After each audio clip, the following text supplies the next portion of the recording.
ಪ್ರೀತಿಯ ವೀಕ್ಷಕರಿಗೆ ನಮಸ್ಕಾರಗಳು. Welcome to a tasty foodie corner. ಇವತ್ತು ನಾವೇನಪ್ಪ ಮಾಡ್ತಾಯಿದ್ದೀವಿ ಅಂದರೆ ಮಟರ್ ಆಲೂ ಪನ್ನೀರ್ ಗ್ರೇವಿ ಮಾಡ್ತಾಯಿದ್ದೀವಿ. ಮೊದಲಿಗೆ ಒಂದು ಪನ್ನೀರ್ ತೊಗೊಳ್ಳಿ. ಪನ್ನೀರನ್ನ ಬಿಸಿನೀರಲ್ಲಿ 1-2 ನಿಮಿಷ ನೆನೆಸ್ಬಿಟ್ಟು ಕಟ್ ಮಾಡಿ ಇಟ್ಕೊಳ್ಳಿ. ಬಟಾಣಿ, ಆಲೂಗಡ್ಡೆ ಇಷ್ಟನ್ನು ಸಹ ತೊಗೊಳ್ಳಿ. ಇಷ್ಟಾದಮೇಲೆ ಒಂದು ಕುಕ್ಕರ್ ತೊಗೊಳ್ಳಿ. ಕುಕ್ಕರ್ಗೆ 2ರಿಂದ ಅಥವಾ 3 ಗ್ಲಾಸ್ ನೀರು ಹಾಕ್ಕೊಳ್ಳಿ.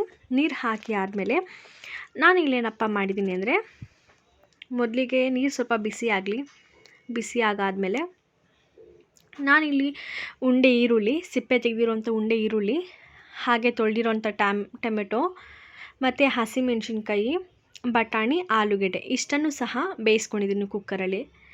ಅದೊಂದು 1 ಅಥವಾ 2 ವಿಷಲ್ ಬರಲಿ.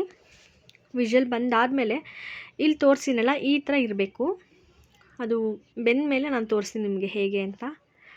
ನೀವು ಹಾಕಾದಮೇಲೆ ಅಥವಾ 1 ಅಥವಾ 2 ವಿಷಲ್ ಬಂದಾದಮೇಲೆ ನಾನಿಲ್ಲಿ ಬೇಯಿಸಿರೋಂಥ ಆಲೂಗೆಡ್ಡೆ ಮತ್ತು ಬಟಾಣಿ ಎರಡನ್ನೂ ಸಹ ಪಕ್ಕಕ್ಕೆ ತಗೊಳ್ತಾ ಇದ್ದೀನಿ. ಟೊಮೆಟೊ ಮತ್ತು ಈರುಳ್ಳಿ ಹಾಗೆ ಹಸಿಮೆಣಸಿನ್ಕಾಯಿ ಇಷ್ಟನ್ನು ಸಹ ನಾನು ಆರ್ಲಿಕ್ಕೆ ಬಿಟ್ಟು ಆದಮೇಲೆ ನಾನು ಮಿಕ್ಸಿ ಜಾರಲ್ಲಿ ಗ್ರೈಂಡ್ ಮಾಡ್ಕೊಂಡಿದ್ದೀನಿ.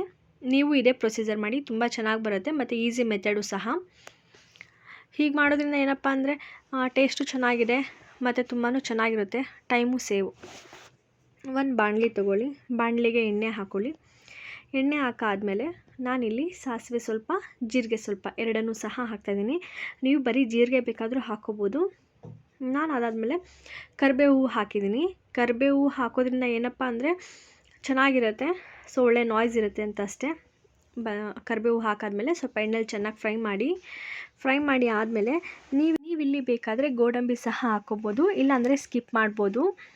ನಾನು ಇಷ್ಟು ಎಲ್ಲ ಫ್ರೈ ಮಾಡಾದಮೇಲೆ ಸಾಸಿವೆ, ಜೀರಿಗೆ, ಕರಿಬೇವು ಎಲ್ಲ ಫ್ರೈ ಮಾಡಾದಮೇಲೆ ನಾನಿಲ್ಲಿ ಏನಪ್ಪ ಮಾಡಿದ್ದೀನಿ ಅಂದರೆ, ನಾನು ಇದುವರೆಗೂ ಏನು ನಿಮಗೆ ಈರುಳ್ಳಿ, ಟೊಮೆಟೊ, ಹಸಿಮೆಣಸಿನ್ಕಾಯಿ ನಾನು ಬೇಯಿಸಿದ್ದನ್ನು ಗ್ರೈಂಡ್ ಮಾಡ್ಕೋಬೇಕು ಅನ್ನಲ್ಲ, ಅದಷ್ಟನ್ನು ಸಹ ನಾನು ಹಾಕಿ ಆಯಿಲ್ಗೆ ಒಂದೊಳ್ಳೆ ಮಿಕ್ಸ್ ಕೊಟ್ಟು ಫ್ರೈ ಮಾಡ್ತಾಯಿದ್ದೀನಿ. ಹಸಿ ವಾಸನೆ ಎಲ್ಲ ಹೋಗೋವರೆಗೂ ಫ್ರೈ ಮಾಡಬೇಕು. ಫ್ರೈ ಮಾಡ್ತಾ ನಿಮಗೆ ಏನಪ್ಪ ಅಂದರೆ ಅದು ಘಮ ಗೊತ್ತಾಗುತ್ತೆ, ಹಸಿ ವಾಸನೆ ಹೋಗಿದೆಯಾ ಅಥವಾ ಹೇಗೆ, ಹೆಂಗೆ, ಏನು ಅಂತ. ಸೊ ಅಲ್ಲಿವರೆಗೂ ನೀವು ಸ್ವಲ್ಪ ನೀರು ಹಾಕಿ, ನಿಮಗೆ ಗ್ರೇವಿ ಎಷ್ಟು ಬೇಕೋ ಅಷ್ಟು ನೀರು ಹಾಕಿ ನೀವು ಸ್ವಲ್ಪ ಚೆನ್ನಾಗಿ ಬೇಯಿಸ್ಕೋಬೇಕು. ಆ ಹಸಿ ವಾಸನೆ ಎಲ್ಲ ಹೋಗೋವರೆಗೂ ಬೇಯಿಸ್ಕೊಳ್ಳಿ. ತದನಂತರ ಇಲ್ಲಿ ಅರಿಶಿನ ಪುಡಿ ಹಾಕ್ಕೊಳ್ಳಿ. ಅರಿಶಿನ ಹಾಕಿ ಆದಮೇಲೆ ಎಲ್ಲ ಕಡೆಯೂ ಸೇರೋ ಹಾಗೆ ಒಂದೊಳ್ಳೆ ಮಿಕ್ಸ್ ಮಾಡಿ. ಅರಿಶಿನ ಎಲ್ಲ ಸೇರಾಗಿದೆ.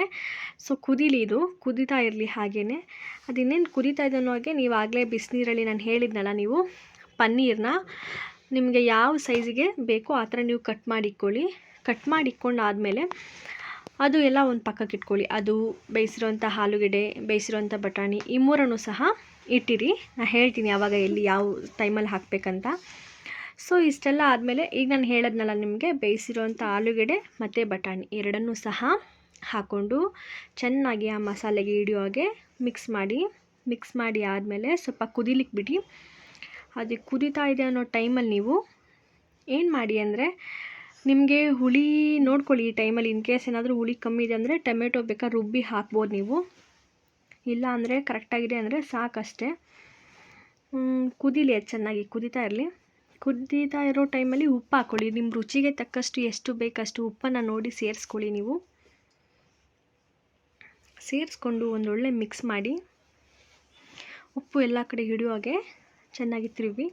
ನಾನಿಲ್ಲಿ ಏನಪ್ಪ ಮಾಡಿದ್ದೀನಿ ಅಂದರೆ, ಪನ್ನೀರ್ದು ನಿಮಗೆ ಪೌಡರ್ ಬರುತ್ತೆ. ಸೊ ಆ ಪನ್ನೀರ್ ಪೌಡರ್ನ ಇದಕ್ಕೆ ಹಾಕ್ಕೊಂಡು, ಮತ್ತು ಖಾರ ಬೇಕಂದರೆ ಖಾರದ ಪುಡಿ ಸಹ ಹಾಕ್ಕೋಬೇಕಾಗುತ್ತೆ. ನೀವು ಖಾರದ ಪುಡಿ ಸೇರಿಸ್ಕೊಂಡಾದಮೇಲೆ ಸ್ವಲ್ಪ ಚೆನ್ನಾಗಿ ಮಿಕ್ಸ್ ಮಾಡಿ ಆದಮೇಲೆ ನಾನೇನಪ್ಪ ಮಾಡ್ತಾಯಿದ್ದೀನಿ ಅಂದರೆ, ನಾನು ಆಗಲೇ ಏನು ಪನ್ನೀರನ್ನ ಕಟ್ ಮಾಡಿ ಇಕ್ಕಿದೆ ಆ ಪನ್ನೀರನ್ನ ಆ ಗ್ರೇವಿ ಒಳಗೆ ಸೇರಿಸಿ ಎಲ್ಲ ಕಡೆ ಪನ್ನೀರ್ ಸೇರೋ ಹಾಗೆ ಮಸಾಲೆಗೆ ನಾನು ಪನ್ನೀರನ್ನ ಚೆನ್ನಾಗಿ ಮಿಕ್ಸ್ ಮಾಡ್ತಾಯಿದ್ದೀನಿ. ನೀವು ಈ ಮೆಥಡಲ್ಲಿ ಮಾಡಿದ್ರೆ ಪನ್ನೀರ್ ಗ್ರೇವಿ ತುಂಬಾ ಚೆನ್ನಾಗಾಗುತ್ತೆ, ತಿನ್ನೋಕ್ಕೂ ತುಂಬ ಟೇಸ್ಟಿಯಾಗಿದೆ ಮತ್ತು ಈಸಿ ಮೆಥಡು ಸಹ. ನೀವೂ ಸಹ ಆರಾಮಾಗಿ ಮನೇಲೇ ಟ್ರೈ ಮಾಡ್ಬೋದು. ಇನ್ನೊಂದೇನೆಂದರೆ, ಇದಕ್ಕೇನು ತುಂಬ ಇಂಗ್ರೀಡಿಯೆಂಟ್ಸು ಆಗೋಲ್ಲ. ಏನಪ್ಪ ಅಂದರೆ ಆಲ್ಮೋಸ್ಟ್ ನಮ್ಮ ಮನೇಲಿ ಯಾವಾಗಲೂ ಬಟಾಣಿ ಇರುತ್ತೆ, ಆಲೂಗೆಡ್ಡೆ ಇರುತ್ತೆ. ಸೊ ಪನ್ನೀರ್ ಒಂದು ತರಿಸ್ಕೊಂಡ್ರೆ ಸಾಕು. ಪನ್ನೀರಲ್ಲಿ ತರಿಸ್ಕೊಂಡು ನೀವು ಇಡೀ ಮನೆಯವರೆಲ್ಲ ತಿನ್ಬೋದು. ಹಾಗಾಗಿ ನೀವು ಒಮ್ಮೆ ಮನೇಲಿ ಟ್ರೈ ಮಾಡಿ, ತುಂಬಾ ಚೆನ್ನಾಗಿರುತ್ತೆ, ನಿಮಗೂ ತುಂಬ ಇಷ್ಟ ಆಗುತ್ತೆ, ಮಕ್ಳಿಗೂ ಸಹ ಇಷ್ಟ ಆಗುತ್ತೆ. ಸೊ ಇಲ್ಲಿಗೆ ನಮ್ಮ ಪನ್ನೀರು ರೆಡಿ ಆಗಿದೆ, ಗ್ರೇವಿ. ಓಕೆನಾ? ನಾನು ನೆಕ್ಸ್ಟ್ ಇದನ್ನು ಚಪಾತಿಗೆ ಸರ್ವ್ ಮಾಡಿದ್ದೀನಿ. ನೀವು ಬೇಕಾದ್ರೆ ಜೀರಾ ರೈಸ್ಗೂ ಸರ್ವ್ ಮಾಡ್ಬೋದು. ನೀವು ಈ ರೆಸಿಪಿನ ಒಮ್ಮೆ ಟ್ರೈ ಮಾಡಿ. Thank you for watching my channel.